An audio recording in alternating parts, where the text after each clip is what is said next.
Thank you, ladies and gentlemen, for tuning in to another episode of Nerd Up. This week I got Dalton Anthony. Yo. Asa Gray. Yes. And I'm your host, Jesse Kimball. And we got Dalton back. Most of them. Like 95% of them. No, it's all of it. Like, I didn't lose any It was flesh just on my lip. separated. Yeah, it was separated. Actually, I'm new and improved with the tooth. That's true. Yeah. My parietal teeth don't show as much. Well, as much. And for a little while, he's No, going to have that was the bottom row. And Dalton's just going to have a little bit of a thithel for a little while. Yeah, it's not horrible. It was pretty bad Saturday. I've just noticed a few of your S's have been a... I'm adjusting to the new tooth. That's annoying because if I had noticed it, I would have it would have just made my entire day. Man, bullying and the fact that It's I was fun and cool, kids. Great. Now Zane's gonna have to go to the principal office. He's gonna be like, "I heard it on Nerd Up." Pick on the weaker kids to make you feel better about yourself. Yeah. How that I'm the weaker kid? Yeah, we know. That's not news. But yeah, That's not one of the items on the news show. Yeah, it's not. It's super unfortunate that it's the front tooth because it is affecting some of my sounds. Like if it was a side tooth, it wouldn't bother me at all. But I'm adjusting. It's not as in as it used to be. Yeah, it's definitely a little bit different. Look, it's noticeable. You need to be grateful because this is the closest I will ever listen to you speak ever. To paying that much attention. He's gonna make fun of you every time, so make sure you really enunciate the crap I out of need those this. S's. Saturday's gonna be so much fun. All right, let's get on with the actual news, though. Less news about Dalton's teeth. Toy Story 4 has officially become the 5th Disney movie of 2019 to cross $1 billion. In case you were worried about them making money. They've still got Star Wars, guys. Yeah, because didn't we talk about that last week? Because Lion King was like the 4th. Well, Lion King became like, it wasn't the, I missed. No, but Lion King broke the record. It hasn't That's crossed right. $1 billion yet. That's right. It is the highest grossing animated movie of all time, though. Now. Yes. I loved Shannon's reaction to that news. Really? That's animated? I thought it was live action. It broke me whenever I heard it. I thought it was hilarious. That's good stuff. Yeah, no, I think that's the domestic gross for the Lion King news. So yeah, I'm sure that Lion King, if it keeps going, it's gonna also cross that 1 billion mark. It's very possible that it'll do that. Can't wait for the mind control hats with ears on them. Yeah, and especially like it's now gotten to where like at least half of our news in the movies and TV is Disney now. So including this next news article, Ewan McGregor has officially confirmed that he's reprising his role as Obi-Wan Kenobi in the yet to be named Obi-Wan Kenobi spinoff series on Disney Plus. Heck yeah. Yeah, Neat. no. Yeah. I love Ewan McGregor. They Just a beautiful human being. one of the most recent Star Wars Black Series figures is McGregor as Obi-Wan. And I tell myself that I'm not going to buy these toys. I have Harrison Ford Solo and I have Donald Glover Lando. That's all I need. Oh, you're getting a Ewan McGregor. I've Obi-Wan. Oh yeah, no, it's Like, been a struggle every time. like that's happening. The Marvel Legend, like the fact they keep making movie figures, is just like thank you because it's keeping me from buying this one. But I'm gonna walk by it eventually someday and be like, $22.99 is not that bad, GameStop. Oh, GameStop would be closed before then, probably. No, I hope not. They need to stay. They need to stay Until your until turtles- those turtles come out. Yes, I agree. Because So also if- the Love Triangle 3-pack of X-Men, I need that to also come out. Because that's also good. Because the last one of that wave comes out in December. So like they're not going to shutter before the holiday. Yeah, they No, can. that would be- yeah, that would be really worst silly. Worst case scenario, the Cape one closes, which would be terrible. Yeah, but if they do it like they did when the other Cape store closed, the one in the mall, they closed that one like I think it was like a March or April or something like that when they closed it. Basically, you're like right after tax season like died down. Yeah. Well, I know like and then they're like deuces. the only reason I say that is because they just had to they just let go a bunch of their like managers and. Yeah. Like they just let go of a bunch of employees, so it's possible. Which would suck. Also, for after the show, I do have a story about GameStop lying to me just blatantly Fantastic. when I went in on Friday. So Those are always fun Oh, I stories. haven't heard this one, have I? it just happened on Friday because I went in to put in money on my pre-orders for the action figures. She's like, "Oh well, your thing's expired. It looks like you would have saved about $20-something if you'd re-upped that and blah blah blah." And I was like, "Oh no, yeah, that's fine." Which no, I wouldn't have, because the only thing I have purchased at GameStop the last like 6 months has been action figures or some sort of collectible. Yeah, you do what I do. And there's no discount on that for pro membership. Nope. On pro days, they'll give like some action, like if you have that, they'll give it on some action figures. But you're absolutely right. But like I went in on like Christmas. I'm pretty sure is the last thing I actually bought and left something like in my hand with the store, and that was a gift. So I was just like, oh no, you're lying. And I told her, and I was like, yeah, no, I saw that they changed the way that they're doing the rewards, and I am not a fan of that. So I don't want to. Yeah, no, which is fair. Also, just quick aside, whenever Hastings shut down, did they refund everybody pre-orders? No. This is a special MFer of the week moment, if you ever want to talk about it. They just started sending you like items as pre-orders. So because I had... I'm sorry, this is a tangent. You asked. I did, because I needed to know about this just real quick. This was back when I was collecting Marvel Selects, and I was buying the movie ones. And it was right when Civil War came out, because the figures are always like 6 months behind the movie. Yeah. And I had Captain America and Iron Man. By the way, never got those figures. I had them pre-ordered. Yeah. And they sent me, I kid you not, Five Nights at Freddy action figures. Because they were like... hey, your pre-order's in. And I was like, oh, sweet, I didn't even know these figures came out yet. Because, like, Selects, there's never a good window. So they come to me. They're like, they have your name on them.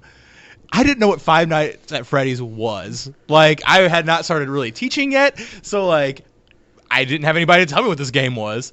It was also, like, 4 years ago when that was still a very big thing. It's also a horror thing, so there's no way you would have even been on your radar. Yeah. So Dalton would have died the first time one of those things jumps through the door. Yeah, peed myself completely. And I almost pooped myself whenever I saw him because I was so angry. That is insane. Like, so was this already past the point where you couldn't return things for cash, or?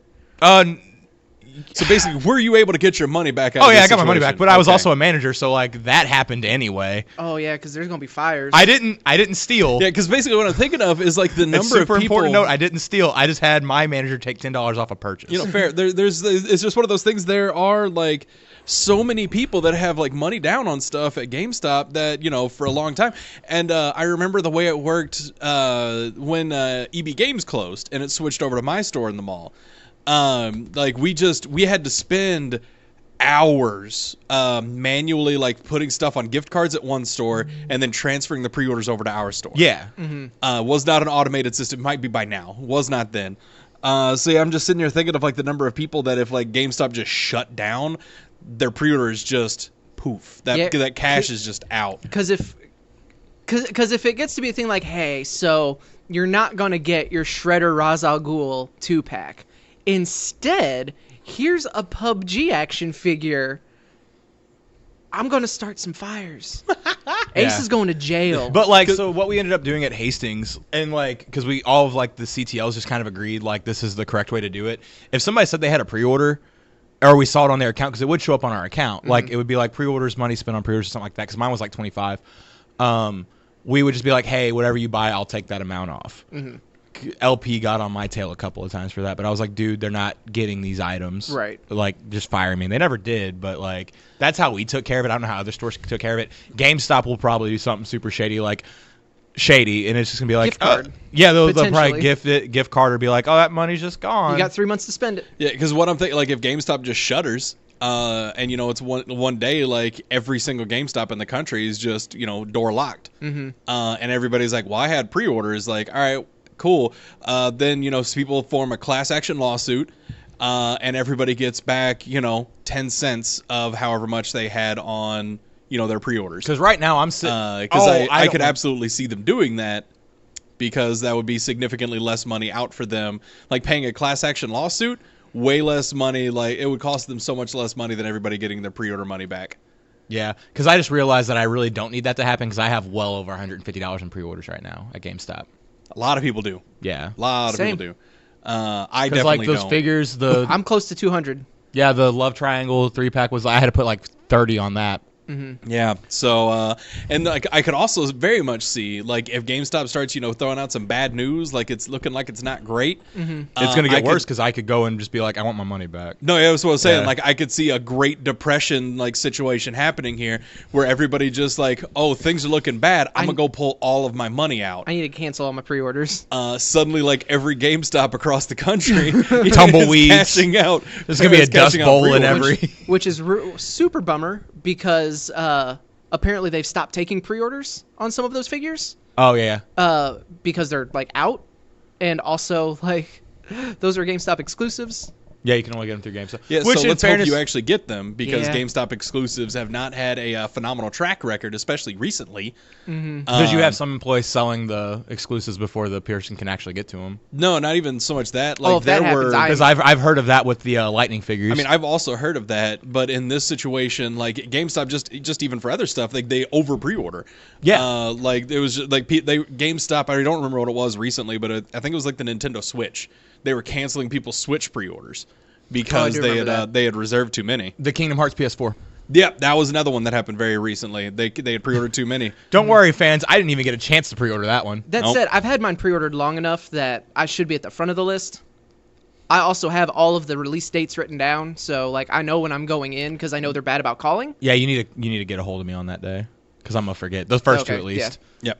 All right, so let's get back on actual news, folks. That was I'm really sorry about yeah, that tangent. That one surprisingly wasn't brought to you by Press Start to Join. Also, I'm not sorry about I'm not sorry GameStop if I have just like threw the match into the let's all go cancel our pre-orders movement. Oh, I'm happy. I'm willing to bet not a single person is going to go cancel a pre-order because of what we just talked about. I'm sure they won't, but if they did, oh man, that would be funny. I just want to get my Giant Man. Please don't cancel that one or that X-Men 3-pack. Yeah, hold off until after December. Okay, fair enough. All right. See, Cyberpunk's still Netflix has ordered a He-Man Masters of the Universe TV show. It's going to be called He-Man Masters of the Universe Revelation. Apparently, it's going to pick up right where the old show left off, which I think is a little bit of a bummer. Same, because like He-Man is a property that I've always kind of like I've been tangentially like interested in because I like the character designs and I like the figures I think are cool, and I like that idea of like collecting them. Yeah. Because that's what they were. Just like, oh, that's a neat collection that people have whenever I see stuff come up. Or anytime NECA posts one of their million things, it's like, that looks awesome. Yeah. But I have no history with it. Like, I get Skeletor's the bad guy, He-Man good guy. End of list. Like, that's about all of my knowledge. There's a cat, I have the power, and he turns him from little dude to big dude.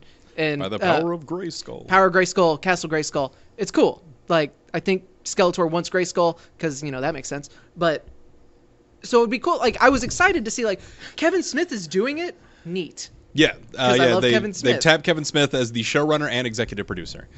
Kevin Smith, like, that's awesome. Super into that. And then it's a sequel. And I was like, but I haven't seen, like, any of the 80s stuff. And I feel like it's one of those things where, and I'd say this about Teenage Mutant Ninja Turtles. If I didn't have that nostalgia for it, if I went back and watched the cartoon version from the 1980s, it'd probably be a rough go. Mm-hmm. But I have that nostalgia, and I love it very much. It's a property I very much care for, so, it's great. Whereas He-Man, if I try to go back without that, it's going to be like me watching Buffy or X-Files, where it's like, this is such a product of its time, I can't get past that. Except dial that up to 11. Right, because it's the 80s. Yeah, with those cartoons. And they'll ride hard on nostalgia on those. But whenever I first saw the news, like Netflix has ordered a He-Man Masters of the Universe show, I was like, oh, sweet. Are they doing it like, related to or spinning off from She-Ra? Because I actually have... Yeah, I've really enjoyed that show. It's really good. Super well done. So I was thinking like, oh, cool. Are they spinning that off of this? Because that would be really neat. And then I saw Kevin Smith was in charge of it. And then it's the two articles that I looked at both talked about it being an anime. So I'm thinking it's going to be similar to like Castlevania in that it's like that the Japanese animation style with, it's going to be like a lot darker and grittier is the way that I heard a couple of people talking about it. But we don't know much about it other than that Kevin Smith is doing it, and he said that it's going to be true to the original series and is going to be a sequel. And yeah, that basically the more I read about it, the more I was like, I really hate how hard they're pushing He-Man right now, because like it's ruined. Like, well, it's the move. Well, Mattel is it's starting to look a little bleak for them. Like money-wise, they're selling properties all over the place. Yeah, so they're like really overhyping it, but it's affecting action figures that I actually want to buy because like they did the little retros with the old Hasbro WWE figures. Yeah. They canceled those to switch over to, and I kid you not, WWE Masters of the Universe. So it's He-Man figures, but like Finn Balor is in the He-Man universe now as a toy. So are these like the zombies where it's the figures and now they are taking on like the look of like the Ghostbusters ones, I should say? No. They are like He-Man figures. But it's Finn Balor. It's just in that style. Yeah. Okay, gotcha. Yeah. It's not like Finn Balor as He-Man. No. Okay. Yeah. There's like 2 or 3 I want because one's Macho Man, and I'm like, well, that fits, but like, yeah, no, and that's the only reason like I'm kind of over He-Man, and I don't even deal with it. And it's bleeding into my over stuff. Mostly unrelated. Just if you guys are looking for good kung fu stuff on Netflix right now, you want something to watch on Netflix, you make use of that subscription. Wu Assassins. Pretty fantastic kung fu series on the Netflix.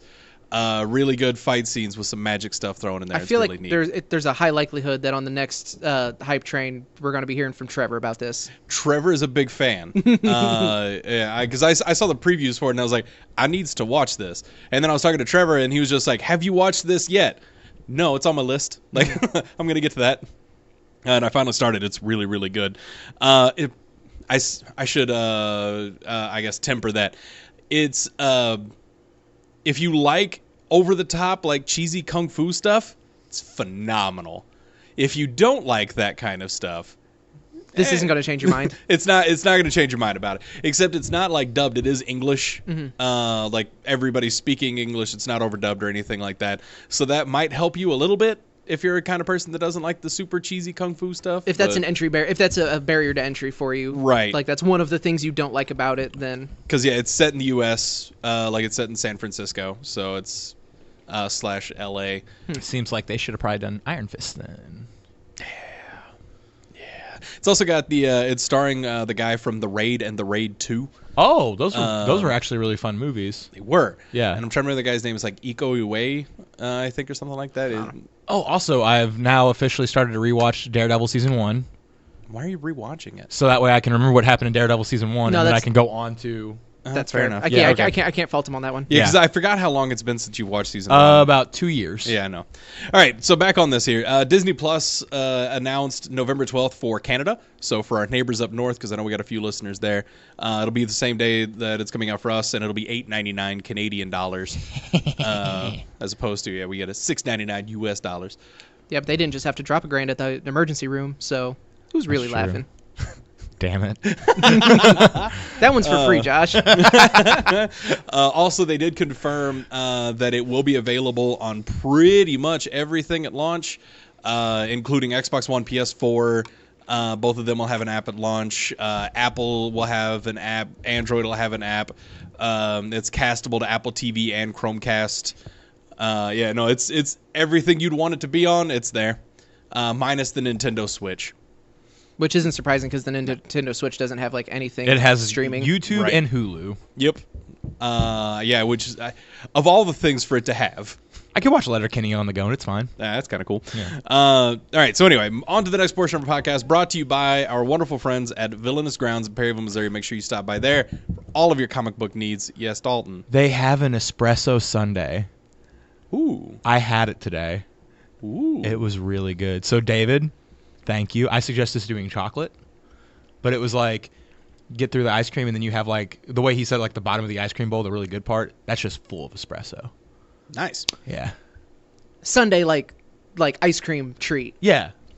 Definitely thought it was like a special that they were running on espressos Espresso on Sundays. Yeah, and I was like, MFer, it's Monday.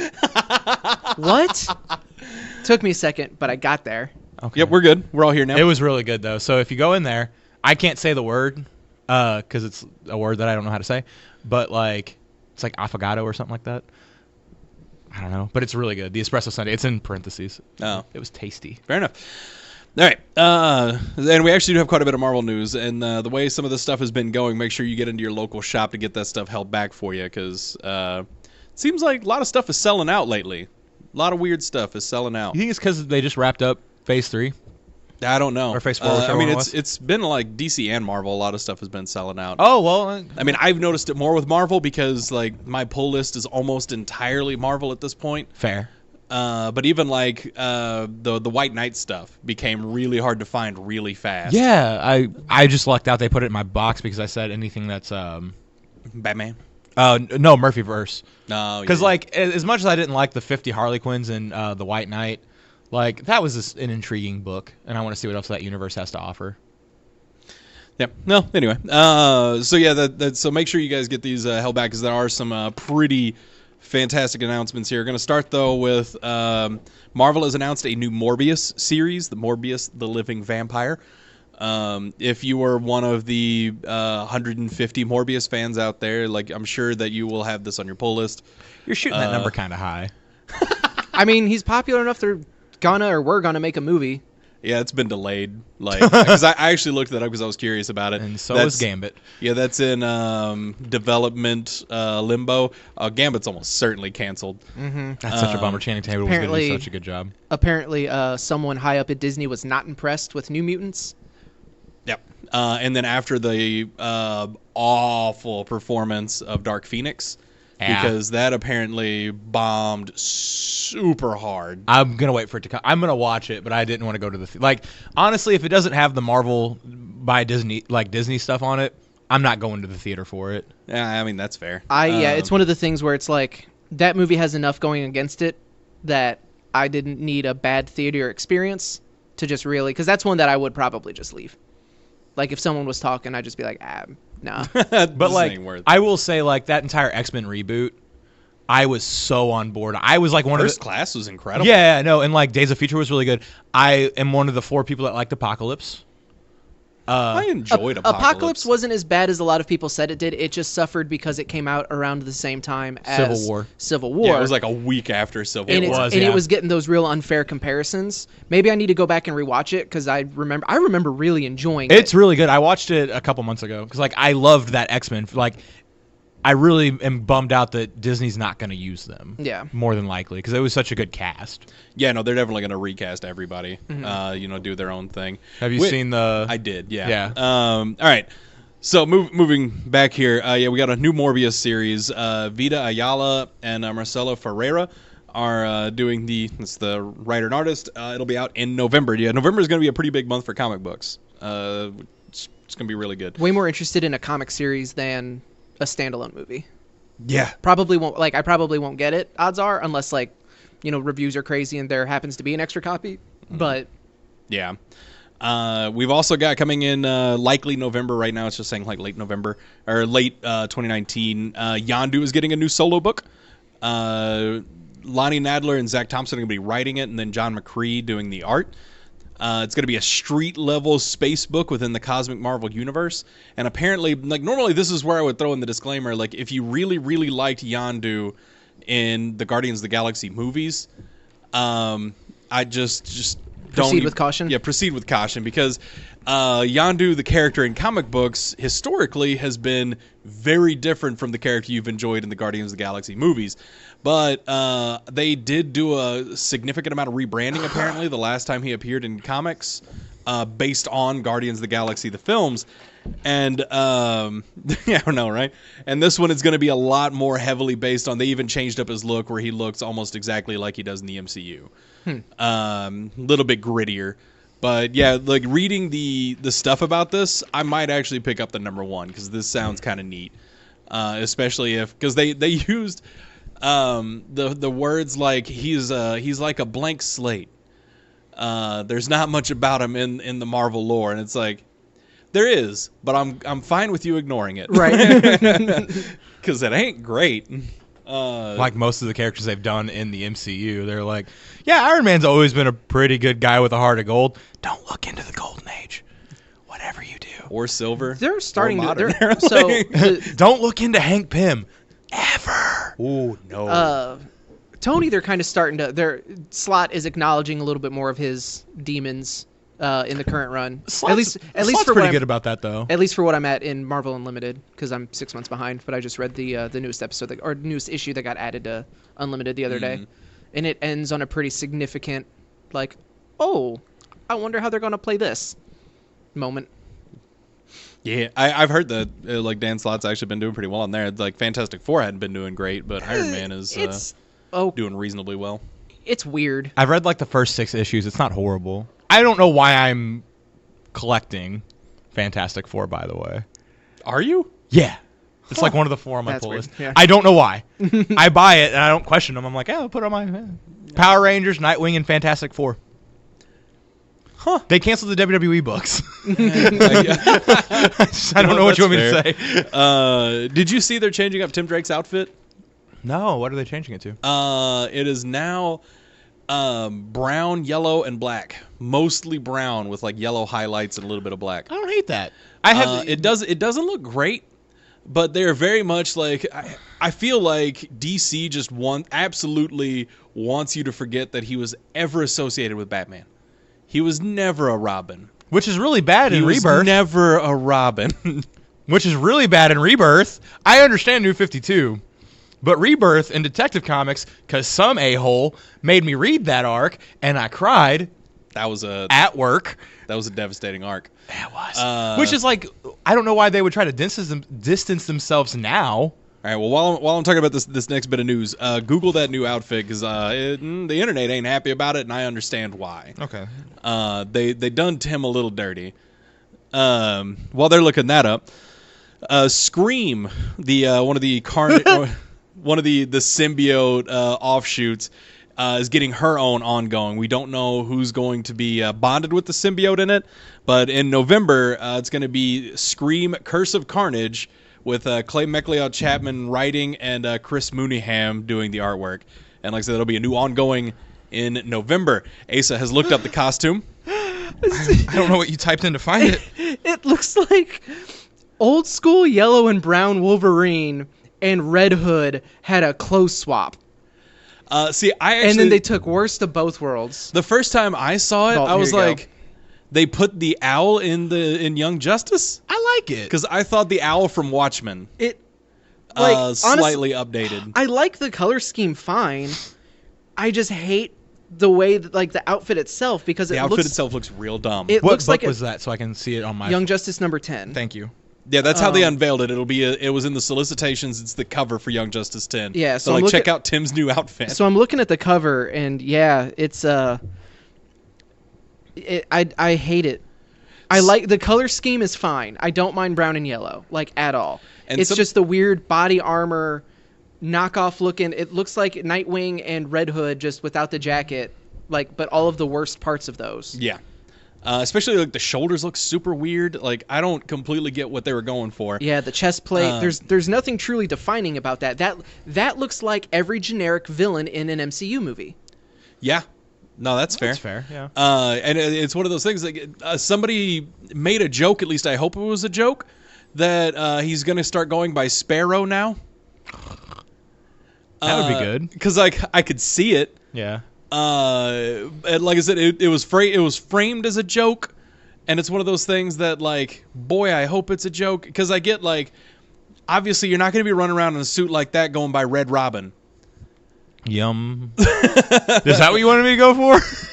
You left the cadence for me. I'm sorry. Red Robin. Yeah. You're welcome, Red Robin. It's not. Yeah, that was a free one. I don't hate it. Like, it's one of those things. Like, I don't hate the color scheme, but the outfit looks a little silly. But it's also super important to note that, like, him as Robin doesn't mean anything to me. Tim's my favorite Robin. Well, I'm sorry that you're wrong. Like, Damian or Dick. Like, those are your two. Oh. But I also really like Grant Morrison, so there it is. I mean, like, I'll take Rick Grayson. Oh, you can eat a Nightwing, sir. And you know what I mean. At least they're using him. They're not burying him like they do on WWE. I think Nightwing is the best Robin, just because I think his dynamic with Bruce is the best. That said, Tim Drake is... I take that back. Nightwing is my favorite Robin, but I think Tim Drake is the best Robin. Yeah. Just because of... He was the one that found out Bruce Wayne was Batman. Yep. He is the one that was like he put the detective back into the world's greatest detective type stories. And that's my favorite version of Batman as well, is when it is like a hard-boiled actual, he is like problem-solving, critical thinking, like detective stories. Don't get me wrong, I love it when he is the one saving the planet. And stuff like that, but like that's my favorite version. Like those are my favorite Batman stories. Like that's why I love Hush so much. Yeah, Batman solving murders and crime and like actually going through mysteries. And Tim Drake gave him a run for his money in that regard. So that's why I think he's the best Robin. Speaking of Hush, I think that hit DC Universe to like this week. Oh, the animated movie, yeah. Because I think it did so poorly, they're just like, let's just put it on the app and say that it didn't happen. Still need to see the Batman Turtles movie. I keep hoping to add it to It's DC really Universe, good. but I like it. Anyway, back on topic here. Scream, and not the good version, MTV.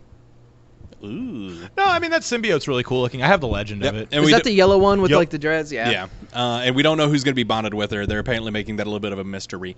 So do you want? Is there someone that do you want it to be an existing character, or do you kind of hope that this is their way to introduce someone new? there's a lot of characters that it would be really cool to see us Scream, but I'm hoping for it to be someone new, because we could. Who do you want to? Who would you? Because let me. So Eddie Brock or Flash Thompson, like that's Venom. Yes. Cletus Cassidy, that's Carnage. Right. Who is Scream? Like, does Scream have like an established person? Yeah. I don't remember her name though. Donna something. I'm literally on Google right now. Which, I mean, it's not like a huge deal. I just didn't know if there was like are people going to Donna Diego. Like, are people going to be upset that it's no longer Donna, or? I don't think so. Also, I'm half impressed with myself for remembering that, and like half upset because like why is that the stuff that's in my brain? It's a real deep pull. Donna Diego. I don't know, like seeing Cindy Moon coming back into the canon, like and her as Scream would be really interesting. I don't know who that is. Silk. Oh. I know you hate her, sir. And now she has her own symbiote too. Fan fiction. Shenanigans. Hot room. Just ignore the origin. She was a cool character outside of that ridiculous erotic fan fiction. Do her and Peter just want to clap like every time they see each other now, or has that been fixed? That hasn't happened in a while. So like she hasn't appeared in anything in a while. Other than I think she's in the new Asgardians. I think I saw. No, I'm just annoyed. I'm sorry. So I was at a toy store and I found the Space Venom like Build-A-Figure that I could never find that way for. Mm-hmm. It was $60. I almost bought it. Behind the counter, they had Silk with its Build-A-Figure piece of Space Venom, $70. I am on your side about hating Silk because like I just wanted it for my shelf. But that's like the most expensive figure right now to find. It can eat a Nightwing. There it is. That's gonna be my new phrase for a while. He'll forget by next week. Probably. Don't remind him, Cody. Yeah. Cody, Trevor. Don't do it, Trevor. So anyway, no, there's a few other people that I wouldn't mind seeing. Like I'd like to see Anne Brock return, or Anne something or other. She was she had the Venom symbiote for a while. Mm-hmm. Like to see her, she could make a comeback. There's another Mayday Parker, I think is her name. Wasn't that Elseworld? Yeah, she's Spider Girl. Yeah, she's Spider Girl that became she had a symbiote. I think. I only remember. Spidey lore is deep. Yeah, guys. I only remember. There's a lot, and there's a million Spider-Verses that they've introduced. Yeah, between like Spider-Geddon and Spider-Verse, like there's so many now. Yeah. And a lot of them have got neat spin-offs. But either way, it would be cool to see her come back as a symbiote. And I think there's an active female Venom in the MCU right now, but she's only appeared. Not the MCU. Or no, not the MCU. God, no, not the MCU. Sorry, in like Earth 616, the main Marvel universe. Mm-hmm. I think there's an active Spider or Venom girl or whatever you want to call her. That has female symbiote. Yeah, female symbiote. But she doesn't have she's not appearing in anything. She showed up in Spider-Geddon, I think. Regardless, it would be cool to see a few other people as Scream, but it's almost certainly not going to be Donna Diego because I don't even think she's alive anymore. She might be. Or maybe she's back and Scream brought her back, and because could be because I haven't read comics. I haven't read any of Absolute Carnage or any of Venom leading up to it, so that'll probably be my next thing on Marvel Unlimited that I'm gonna try to go through, start getting caught up. Because apparently Donny Cates' run on Venom has been just crazy. Yeah, crazy, insanely good. Mm-hmm. I got through the first 5 issues of All New Wolverine. I'm a fan. It's real good, right? I like it a lot. I was gonna say I don't like how he said I got through. Oh, that's it how was I a read struggle. things. Yeah, no, I just do that all the time. Sorry. Because Gabby is the most precious thing. Yeah, you're not wrong. You're a little bit. I love it. I would die for her. You wouldn't have to. She would. But take care I would. Of it. If the option were presented, if it was required, it would happen.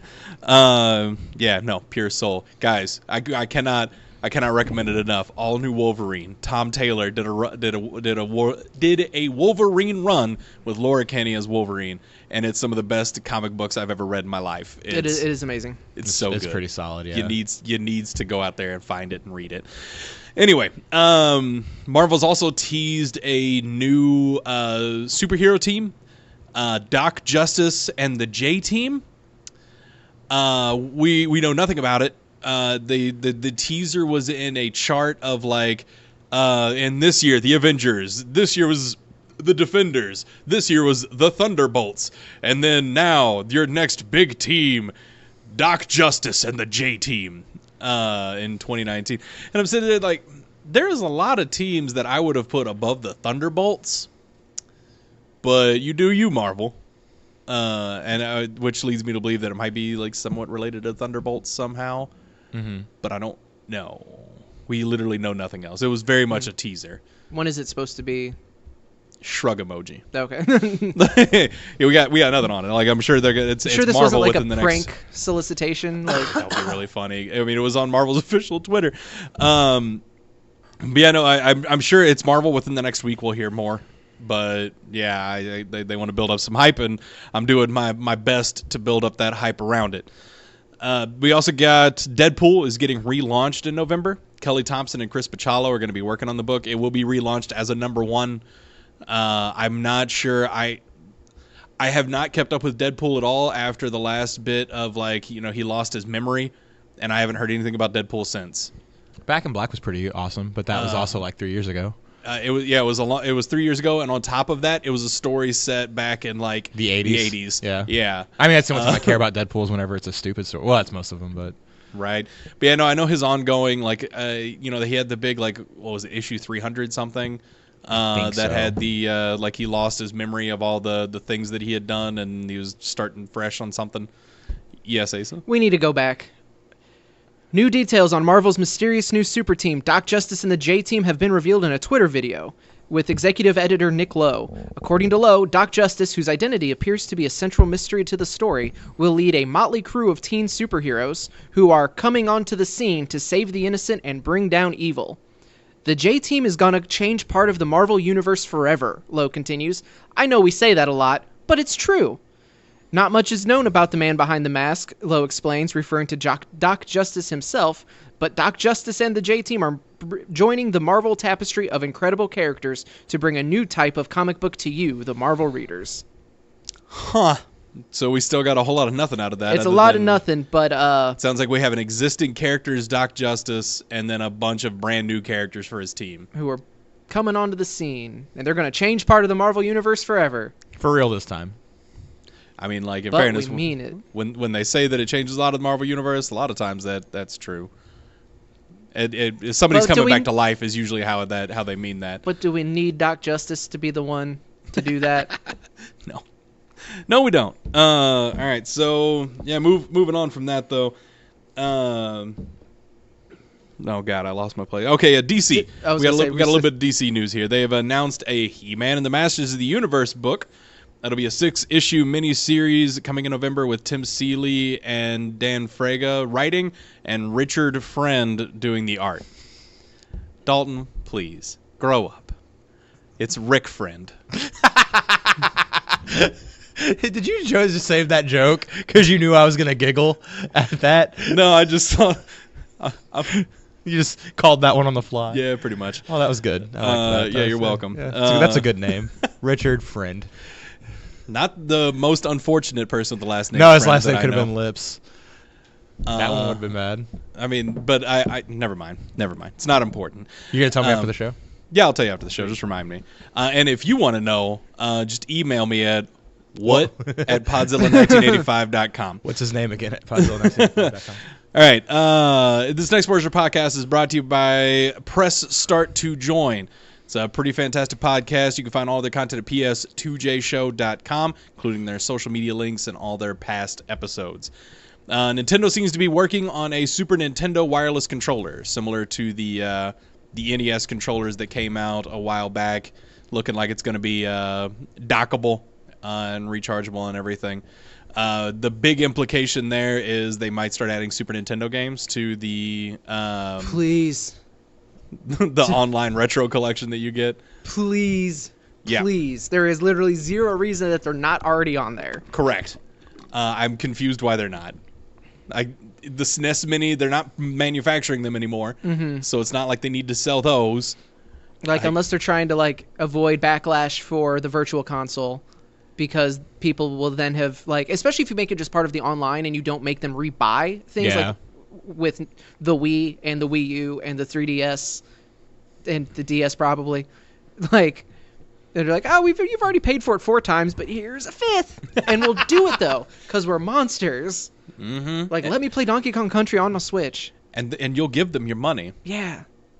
That's just how it works. But just wrap it in part of this BS online system that you got. Yeah, no, that would be great. That would be great if we could start, because even the NES the NES collection on there, surprisingly nice feature. It's I mean, and it's grown since they've launched it. Yes, pretty considerably. So I mean, it's solid. I never really use it just because there's not a lot of those games that I really want to go back to. But if it was Super Nintendo, oh my lord. There's a lot of those games. There's a lot of those games. And granted, I have my SNES Mini. That's not as portable. Yeah, no, it's really not. Because it was kind of nice. I was just hanging out here on the couch. I wanted something to play. It was a couple months ago, I think now. And yeah, I didn't want to load up any actual games on my Switch or anything. So I started looked through that NES thing for the first time. I was like, oh, they got Kirby and Dreamland. Knocked that out for a little while. It's a fun game.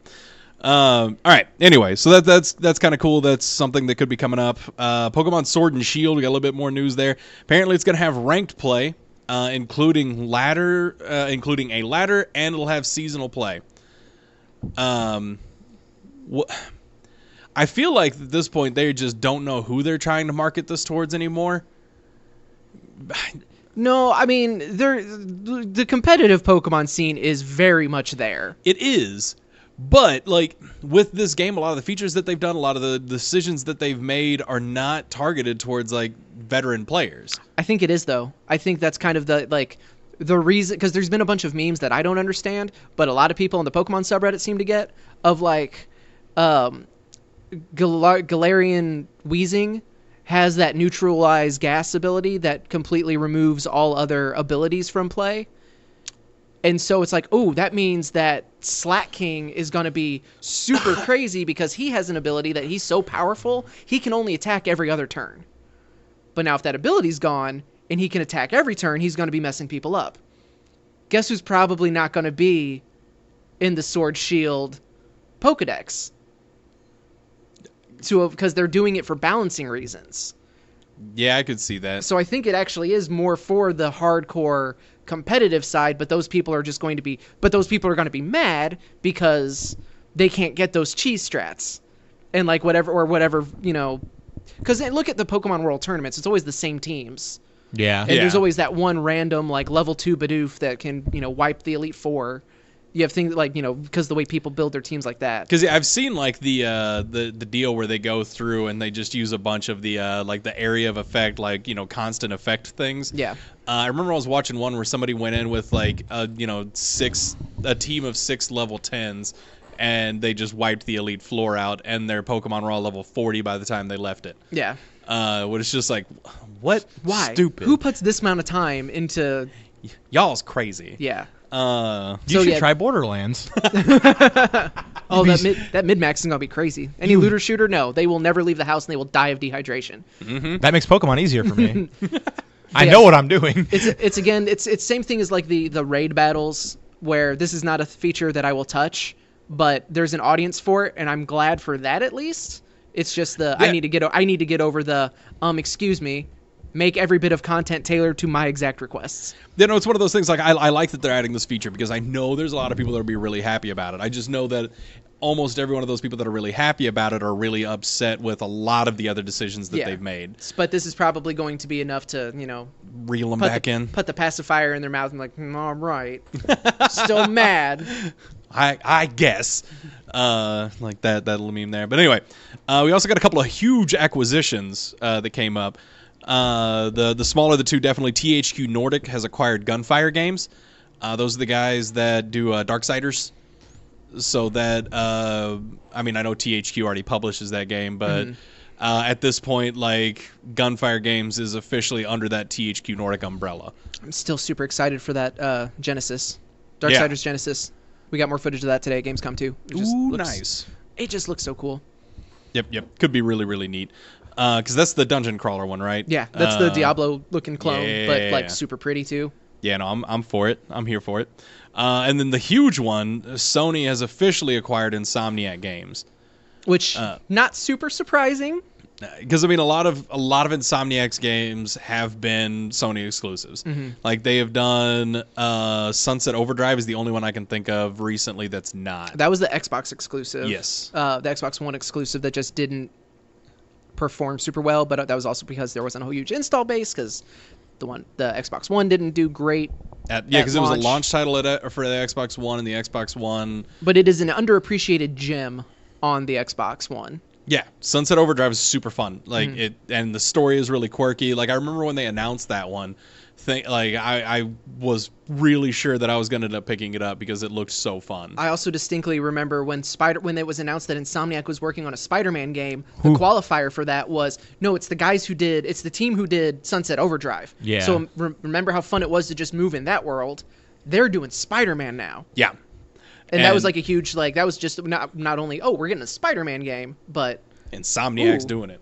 Because that's one of those things, like, they knocked it out of the park. Like, we could not stop ranting and raving about the web swinging system and the movement system in general in Spider-Man.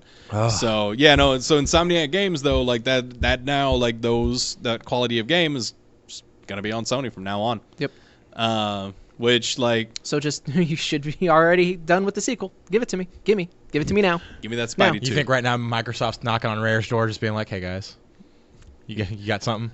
You got something, Rare? Pump out a Conquer. Microsoft's doing good. Like, they're making a lot of very interesting moves.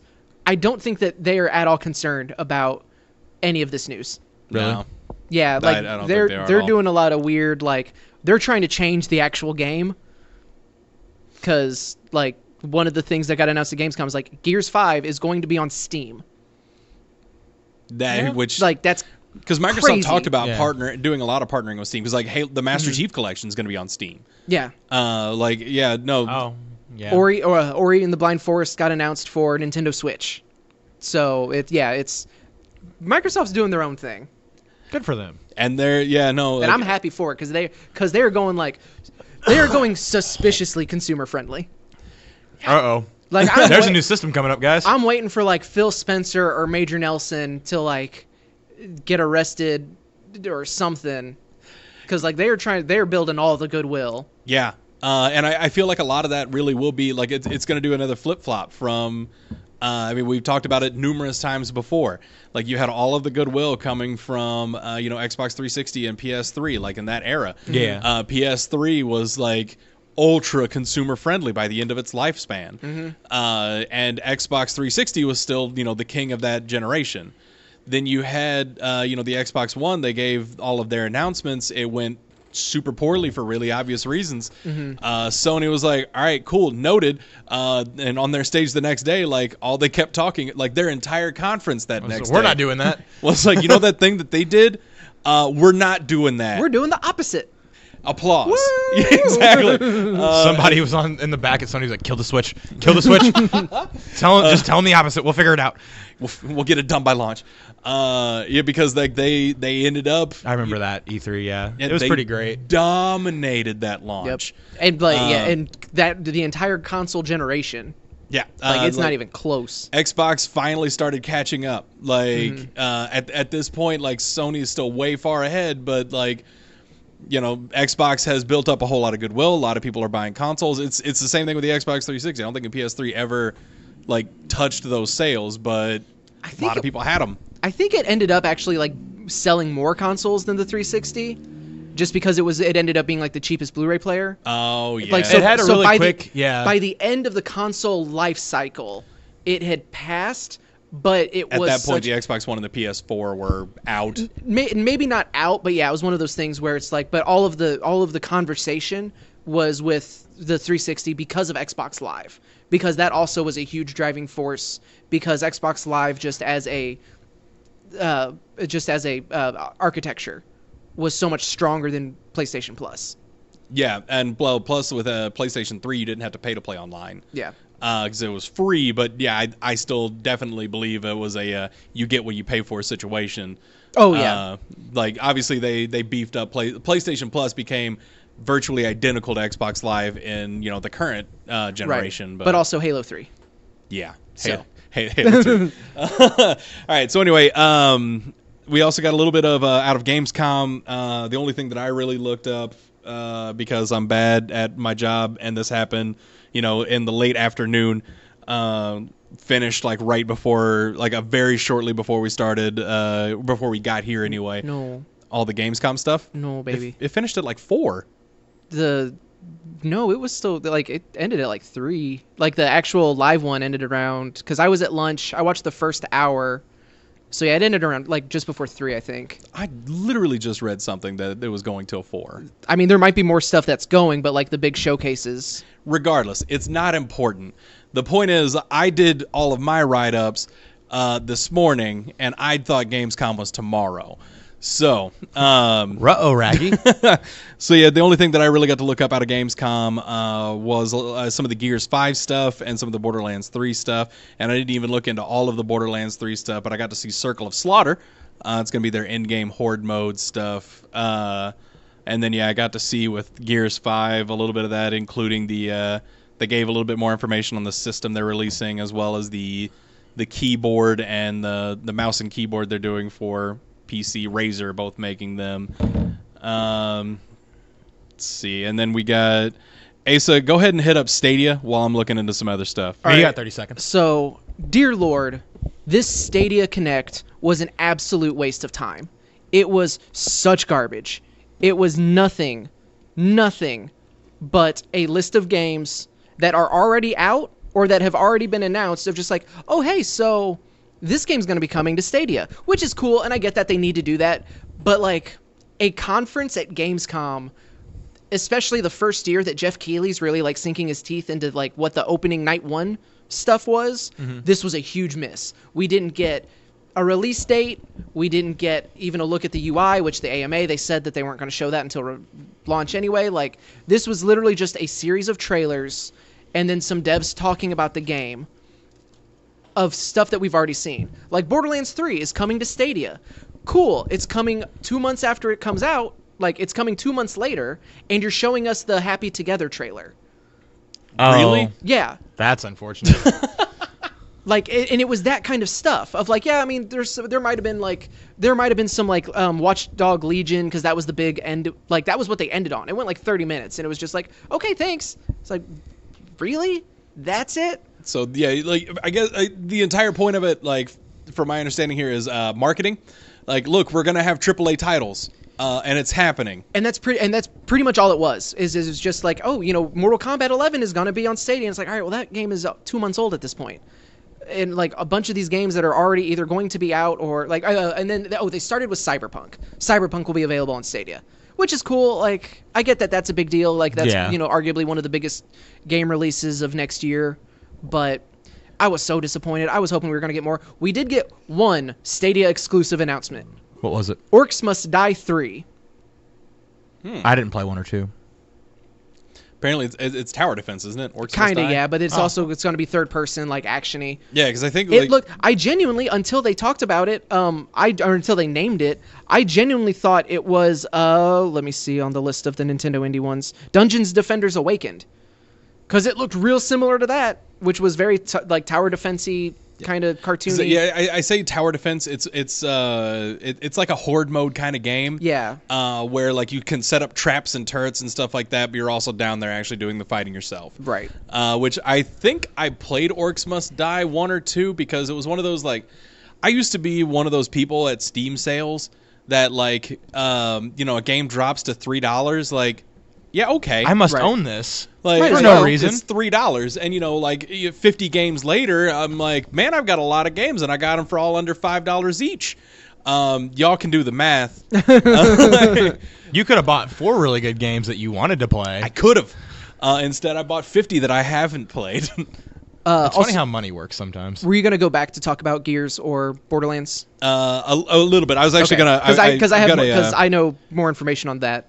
I got a website pulled up. I was gonna pull through a little bit of stuff. So we got the Nintendo Indie World Showcase. A whole bunch of games coming out of that with a bunch of information. But some of the bigger titles, we got Risk of Rain 2, Eastward, Super Hot, The Tourist, and the Hotline Miami collection.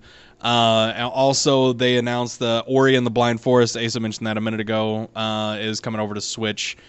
Let's see, we got from Inside Xbox. Also, this is just a real quick, worth noting the Hotline Miami collection and I believe Super Hot are both available today.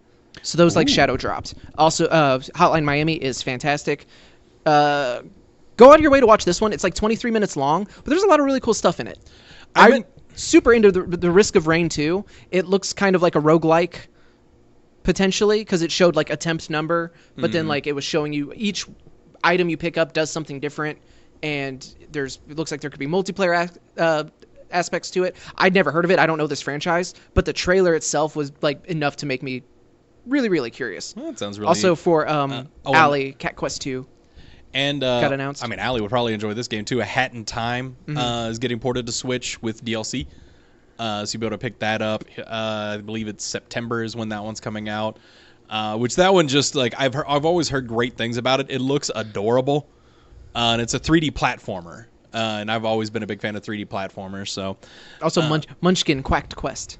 Jesus Christ! I heard about that one too. I need to watch the entire video. Yeah. But anyway, Microsoft also got a bunch of stuff going on with, let's see, we got to see a little bit more of the PvP mode and Ghost War from Ghost Recon Breakpoint. Metro Exodus, the 2 Kernels DLC, will actually be out tomorrow. We got the Blair Witch Insanity story trailer, and its arrival on Game Pass is going to be out August 30th on Game Pass. We got the... That means we'll have access to it, Dalton, for free. Ooh. Maybe make that a Halloween stream that like with old Dalton here. Sounds like that's not gonna happen. I acted excited to realize that ain't gonna be a thing. Until you realize what we were talking about, what we were implying. We got a release trailer for the free-to-play looter shooter Vigor, which I need to look into because I mean everybody I think knows my feelings on looter shooters. You hate them, right? Well, it's that can't stand them. The free-to-play part is what. That's always scary. Is gonna be can be itchy. Because sometimes you get free to play and it's Warframe. Sometimes you get free to play and it's not Warframe. Yeah, I can't think of any mobile game. Yeah, pretty much any mobile game ever. Yeah, Warframe is really the only looter shooter that's free to play that I can think of that is actually worth playing. Until Destiny goes free to play. That'll be a solid looter shooter for free. Obviously, you have to spend money to do the later content, but you can play quite a bit for free. Anyway, I mean, as cheap as it is now, you're basically playing it for free. GameStop had it on sale new for like $3, and used was $6.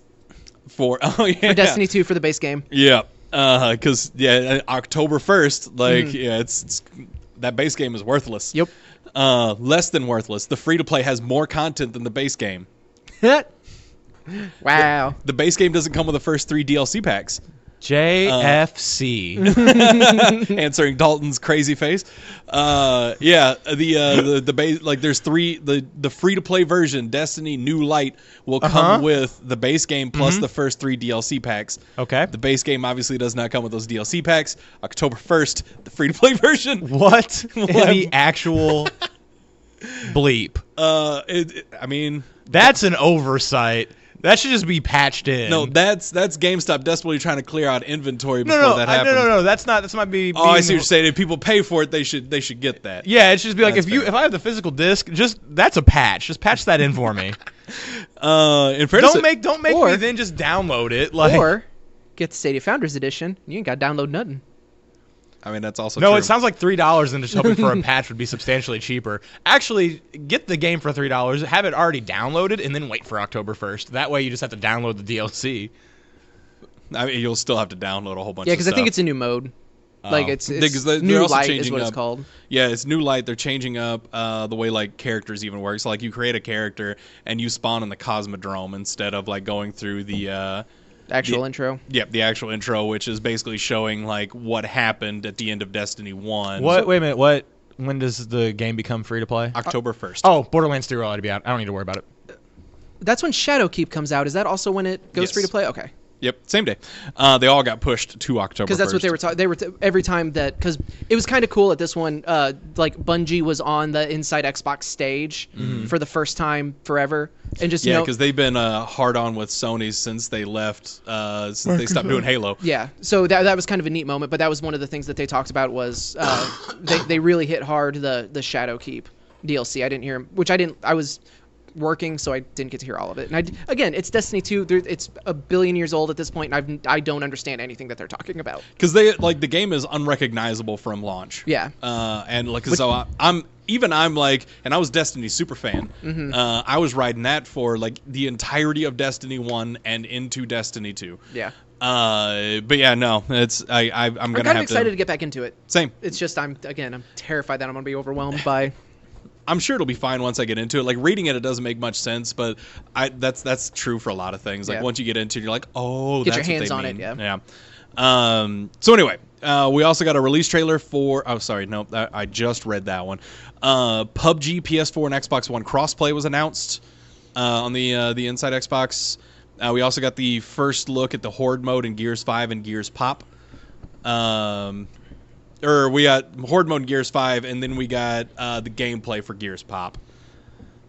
Also, just because I don't know if they were going out of order, but Surge 2 got a pretty detailed trailer and behind-the-scenes talk with the devs. Seems interesting. Yeah, that one's not actually on this one, on this list that I'm reading here. We did get a couple of new Xbox One controllers, a gray camo one, and another one called Sport Blue. That was another thing that they talked about there. Asa went over the Google Stadia thing here. Also, just other Gears 5. It will launch on Game Pass Ultimate on September 6th, and on September 10th, it will be on the Microsoft Store and Steam. There you go. Okay. So I haven't pre-ordered it, but I'm going to get that early access because I have an Ultimate account. Like, right. I have Ultimate Pass. And I hate that I'm actually kind of excited for this game. I've never gotten into Gears series before. And this just looks super cool. It's a real bummer that it's coming out a few days before Borderlands 3. So we can knock out some Horde mode. Like, I'll do a little bit of Horde mode. I like Horde mode. That's really all I want to do. No, that's fair. Yeah, we can knock that out for a couple of days and then, just go ham on. Because it'll be free. It will be free. I need to switch to Ultimate.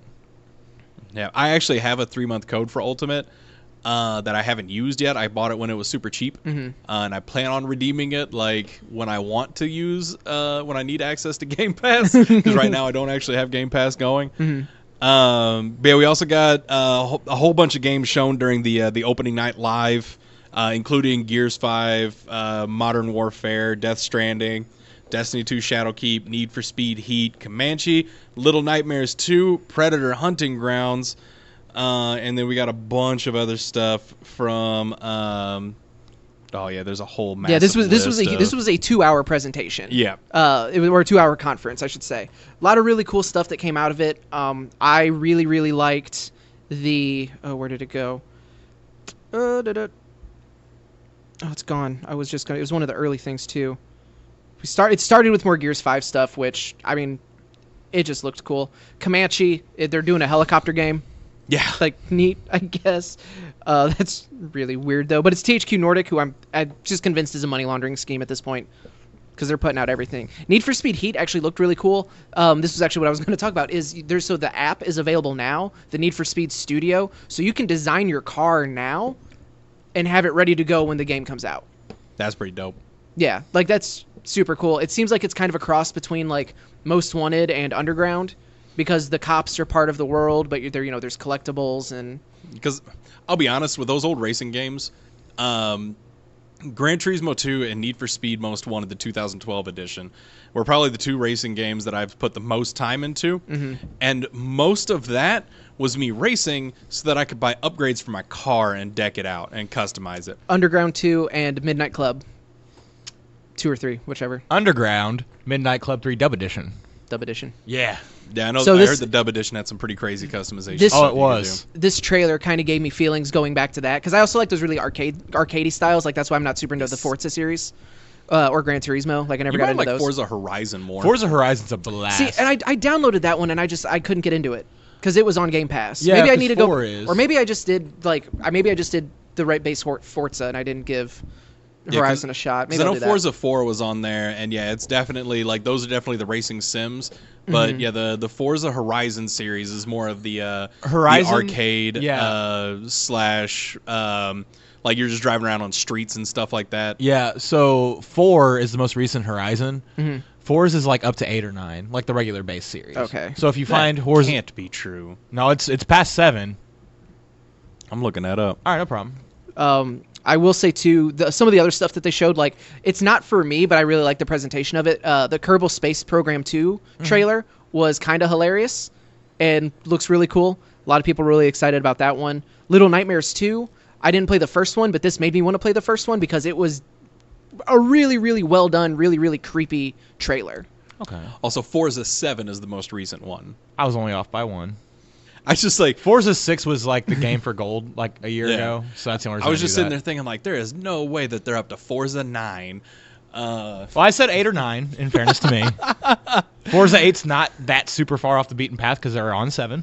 Yeah, no, yeah, I mean it's I'm a coming. Madden fan, remember? Yeah, I know. Well, I haven't been a Madden fan in like 8 years. Disintegration looked really cool.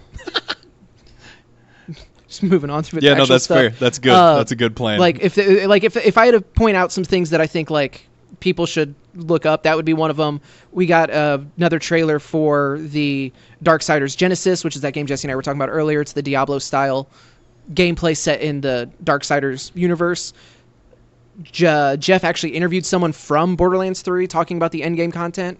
That was really cool. So that's where he mentioned the Circle of Slaughter, which is going to be kind of the hard mode. But they also talked about the Proving Grounds, which are going to be potentially end game, potentially like you could actually do it while you're in the game as well, like while you're playing the game. But you're actually meeting the aliens from like the Iridium. I can't remember what it's called. Oh, cool. But you're meeting them, and they will I actually think they're just give called you Iridites, aren't they? maybe Or I'm not something sure. Like that? Because IGN had posted a video that they have done with they did another interview with one of the developers, and he kind of goes a little bit more into detail with it. But essentially, what it is it's these little.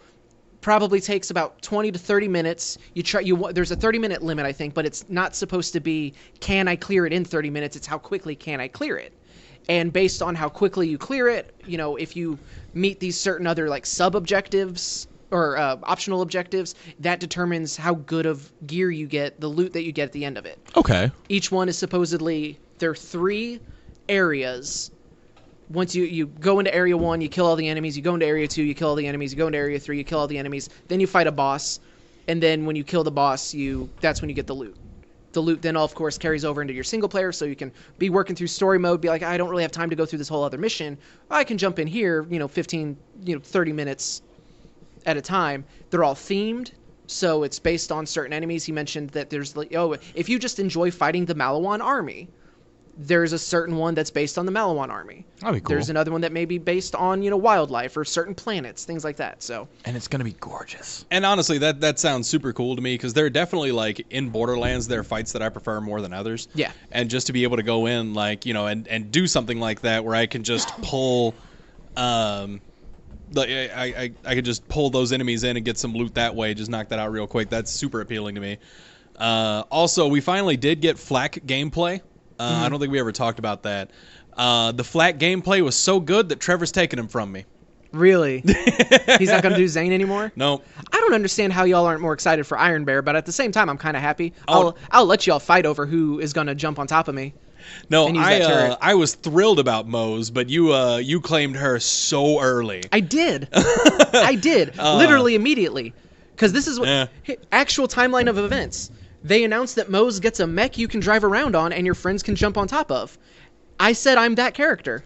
Yeah, he posted so we have a group chat for the hype train where we talk about Borderlands stuff, and they're they're like Mose, and I think like Asa posted the trailer to it. It's like, look guys, Mose, dibs. Same message. Because she's also the one. Because I use assault rifles mostly, and that's what her class is anyway. So. Because I looked through the skill trees for everybody. Honestly, all 4 of them are going to be a blast. That ammo regeneration.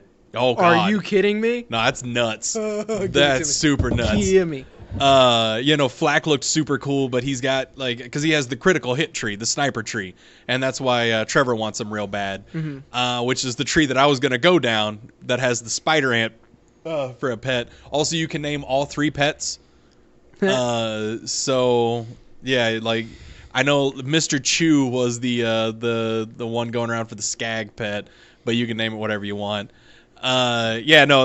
Flack looks like a blast. Basically, it's one of those things. I know I'm getting on Xbox. I'm also getting it on PC. So I might play Amara or Zane with you guys, and then on PC I'll just play Flack. That'll do your Flack. Just let me know who's left. Because Zane and Amara both look again. All of them look super fun. Yeah. All of the classes look great. And I'm really excited to play all 4 of them. Yeah, and I love that they're actually addressing endgame, now. Yeah, because all we've seen so far is the opening to the game. And endgame has always been kind of a struggle for Borderlands, just in general. Because you play through the game again and get better loot, and you keep going and leveling up. So you get that loop, but there's not really anything that aside from story missions. Yeah, really. but to say, depending on how you played the main story. If you're like me and you just kind of go through it, there's a lot of in-game content to get back lore and stuff like that. Yeah, because you don't do your side missions and stuff. It depends on once I get to a certain level, once I hit about 25, I'm like, all right, I can just do story missions now. Yeah. But I usually knock out I know everything that happens past. Well, I know everything now, but everything past the reservation stuff. I was I knew all of that because I did all the side missions. Yeah. But and after the game's been out for 9 years, I have played everything. Yeah, and then they also do DLC and stuff too, which they're gonna do anyway. The only 3 things left that I think that for me personally I think are really worth mentioning are what's the name of it? It's not Katie. Erica. Erica is a live action interactive thriller story that shadow dropped on PS4. I need to double check and make sure that that's actually Erica because it was towards the end.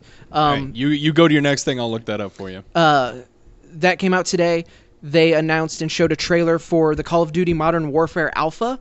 That is going to be. It is Erica. Okay, good. Call of Duty Modern Warfare Alpha will start this Friday. It's a PS4 exclusive, but you don't have to have it pre-ordered. It's open to everybody.